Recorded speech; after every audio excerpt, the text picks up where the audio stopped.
মুক্তিযুদ্ধের চেতনা সমৃদ্ধ ৭২-এর সংবিধানকে বিভিন্ন সময় কাটাছেঁড়া করার ফলে সংবিধান তার মূল স্পিরিট থেকে অনেকখানি দূরে সরে গেছে। এমন যুক্তি দেখিয়ে বর্তমান মহাজোট সরকার ৭২-এর সংবিধানে ফিরে যাবার উদ্যোগ নেয়।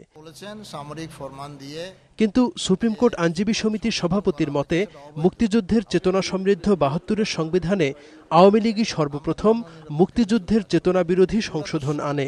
তিনি বলেন, সরকার এখন স্ববিরোধী অনেক ইস্যু রেখে ৭২-এর সংবিধানে ফিরে যেতে চায়, যা কখনোই সম্ভব হবে না। আওয়ামী লীগ সরকার দেশে সমস্ত রাজনৈতিক দল বন্ধ করে একদলীয় শাসন ব্যবস্থা গ্রহণ করেছিল। এই আওয়ামী লীগ সরকারই এই চতুর্থ সংশোধনীর মাধ্যমে বিচার বিভাগের স্বাধীনতা খর্ব করেছিল।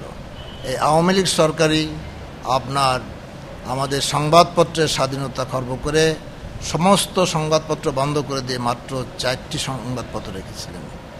এই সব কিছুই কিন্তু পঞ্চম সংশোধনীর মাধ্যমে শহীদ জিয়াউর রহমান ফেরত দিয়েছিলেন।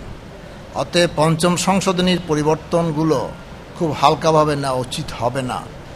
এবং আমাদের অ্যাপেলেট ডিভিশন বা হাইকোর্ট ডিভিশনও কিন্তু পঞ্চম সংশোধনীর অনেক কিছুই রেখে দিয়ে গেছে। সুপ্রিম কোর্টের এই সিনিয়র আইনজীবীর মতে সরকার ৭২-এর সংবিধানে ফিরে গেলে সবচেয়ে সংকটে পড়বেন মহাজোটের অন্যতম শরিক হুসেইন মোহাম্মদ এরশাদ। সপ্তম সংশোধনীতে হুসেইন মোহাম্মদ এরশাদ সাহেব যেসব পরিবর্তন এনেছেন সেগুলো এসে যাবে এবং সপ্তম সংশোধনীয় পঞ্চম সংশোধনীর অনুকূলে যদি বলা হয় যে সামরিক ফরমান দিয়ে সংবিধান পরিবর্তন করা যায় না, সেক্ষেত্রে তো হুসেইন মোহাম্মদ এরশাদ সাহেব তো অত্যন্ত বেকায়দায় পড়ে যাবেন।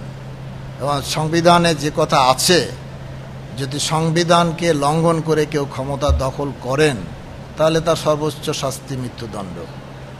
তো খোদা না খাস্ত যদি সপ্তম সংশোধনীতে একই পথে যদি আসে তাহলে হোসেন মোহাম্মদ সাহেব এরশাদ জীবিত আছেন, ওনার কি অবস্থা দাঁড়াবে সে ব্যাপারও আমাদের চিন্তা ভাবনা করতে হবে। তিনি সংবিধান সংশোধন ও ৭২-এর সংবিধানে ফিরে যাবার ব্যাপারে তাড়াহুড়ো না করে সরকারকে ঠান্ডা মাথায় বিষয়টি ভেবে দেখারও পরামর্শ দেন। কামরুজ্জামান বাবলু, দিগন্ত টেলিভিশন, ঢাকা।